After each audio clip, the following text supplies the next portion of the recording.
ಸಂಸದೀಯ ಪ್ರಜಾಪ್ರಭುತ್ವ ವ್ಯವಸ್ಥೆಯಲ್ಲಿ ಇಡೀ ಜಗತ್ತಿನ ಮುಂದೆ ಕಾಂಗ್ರೆಸ್ ಶಾಸಕ ಎಸ್.ಎನ್. ಸುಬ್ಬಾರೆಡ್ಡಿಯವರ ಕ್ರಿಮಿನಲ್ ವಿಧಾನಗಳಿಂದಾಗಿ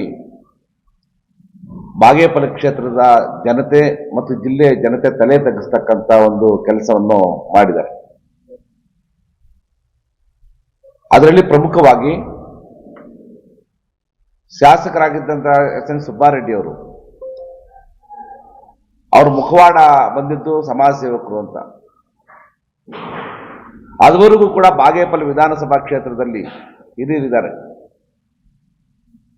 ಹೋರಾಟಗಳಿಂದ ನಾವು ನಮ್ಮ ಸಮಸ್ಯೆಗಳ ಬಗ್ಗೆ ಹೋರಾಟಗಳನ್ನು ಮಾಡ್ತಾ ಇದ್ವಿ.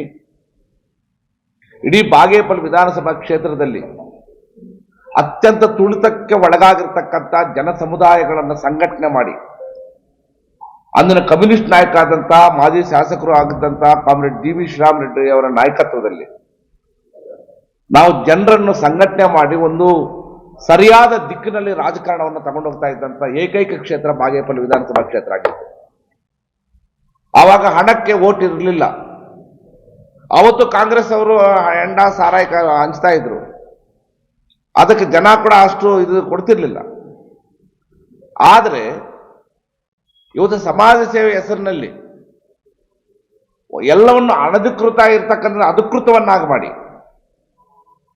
ಹಣ ಕೊಟ್ಟು ಚುನಾವಣೆ ನಡೆಸ್ತಕ್ಕಂಥದ್ದು, ಹಣ ಕೊಟ್ಟು ಜನರನ್ನು ಖರೀದಿ ಮಾಡ್ತಕ್ಕಂಥದ್ದು, ಹಣ ಕೊಟ್ಟು ಮತ ಖರೀದಿ ಮಾಡ್ತಕ್ಕಂಥದ್ದು, ಅದನ್ನು ಅಧಿಕೃತಗೊಳಿಸಿ ಜನರನ್ನು ಭ್ರಷ್ಟರನ್ನಾಗಿ ಮಾಡಿದ್ದು ಎಸ್.ಎನ್. ಸುಬ್ಬಾರೆಡ್ಡಿ ಅವರು. ಎಸ್.ಎನ್. ಸುಬ್ಬಾರೆಡ್ಡಿ ಅವರು ನೇರವಾಗಿ ಕಮ್ಯುನಿಸ್ಟ್ ವಿರುದ್ಧ ಹಣವನ್ನು ಬಳಸಿ ಕಮ್ಯುನಿಸ್ಟ್ ಪಕ್ಷವನ್ನು ಬಲಹೀನಗೊಳಿಸ್ತಕ್ಕಂಥ ಕೆಲಸವನ್ನು ಮಾಡ್ಕೊಂಡು ಬಂದರು. ಆದ್ರೆ ಇವತ್ತು ವಾಸ್ತವ ಏನಂತ ಗೊತ್ತಾಗಿದೆ. ಅವ್ರು ಯಾರು ಏನು ಅಂತಕ್ಕಂಥದ್ದು ಜಗತ್ತಿಗೆ ಗೊತ್ತಾಯಿತು. ಅವರೊಬ್ಬ ಕ್ರಿಮಿನಲ್ ಅಂತ. ಹಾಗಾಗಿ CPM ಪಕ್ಷ ಹೇಳ್ತಾ ಇದೆ, ಅವರನ್ನು ಕೂಡಲೇ ಅವ್ರಿಗೇನು ಸವಲತ್ತುಗಳನ್ನು ಶಾಸಕರಾಗಿ ಕೊಟ್ಟಿದ್ರು ಸರ್ಕಾರ, ಅದನ್ನು ವಾಪಸ್ ಪಡೆಯಬೇಕು, ವಾಪಸ್ ಕಟ್ಸ್ಕೋಬೇಕು ಅವ್ರ ಹತ್ರ. ಎರಡನೇದಾಗಿ ಕೂಡಲೇ ಚುನಾವಣೆಯನ್ನು ನಡೆಸಿ ಅಲ್ಲಿ ಶಾಸಕರನ್ನ ಆಯ್ಕೆ ಮಾಡಬೇಕು. ಅದು ಅವ್ರಿಗೆ ಅವಕಾಶ ಕೊಡಬಾರ್ದು ಮೇಲೆ ಇದಕ್ಕೆ ಹೋಗ್ಲಿಕ್ಕೆ. ಹಾಗಾಗಿ ಅಲ್ಲಿ ಜನರ ಸಮಸ್ಯೆಗಳಿದೆ, ಚುನಾವಣೆ ಮಾಡಬೇಕು ಅಂತಕ್ಕಂಥದ್ದು CPM ಪಕ್ಷದ ಒಂದು ನಿರ್ಧಾರ. ಈ ಕಳೆದ 2023ರಲ್ಲಿ ಬಹುಶಃ ಮಾಧ್ಯಮ ಮಿತ್ರ ನಿಮ್ಗೆ ಗೊತ್ತಿದೆ, ನಾವು ಎಂದೂ ಕಂಡಿರಲಿಲ್ಲ ಬಾಗೇಪಲ್ಲಿಯಲ್ಲಿ ಅಷ್ಟೊಂದು ಹಣ ಖರ್ಚಾಗಿ ಮಾಡಿದ್ದು. ಕಾಂಗ್ರೆಸ್ 125 ಕೋಟಿ ಮಾಡಿದ್ರೆ BJP 80 ಕೋಟಿ ಮಾಡಿ ಜನರನ್ನು ಸಂಪೂರ್ಣವಾಗಿ ದಿಕ್ಕು ತಪ್ಪಿಸಿದ್ರು.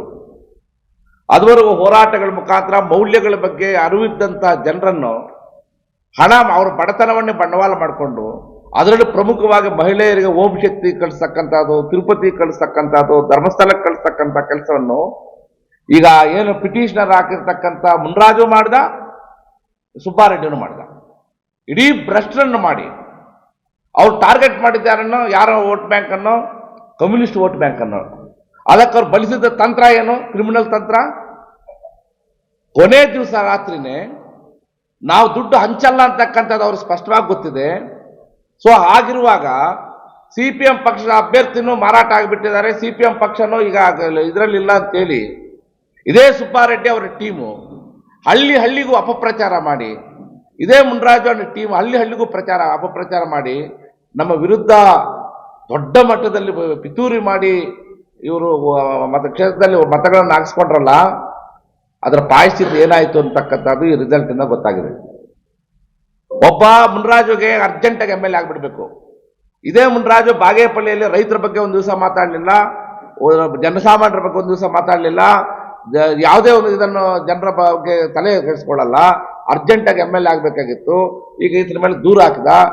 ನಿಜವಾಗ್ಲೂ ಅವ್ರಿಗೆ ಕಳಕಳಿ ಇದ್ರೆ, ಈ ಪ್ರಜಾಪ್ರಭುತ್ವ ವ್ಯವಸ್ಥೆಯನ್ನು ಉಳಿಸಬೇಕು ಅಂತಿದ್ರೆ, ಇವರು ನಾಮಿನೇಷನ್ ಅಲ್ಲಿ ತಪ್ಪು ಮಾಹಿತಿ ಕೊಟ್ಟಿದ್ದಾರೆ ಅಂತ ಅಷ್ಟು ಮಾತ್ರ ಸೀಮಿತಗೊಳ್ಳಬೇಕಾಗಿತ್ತು.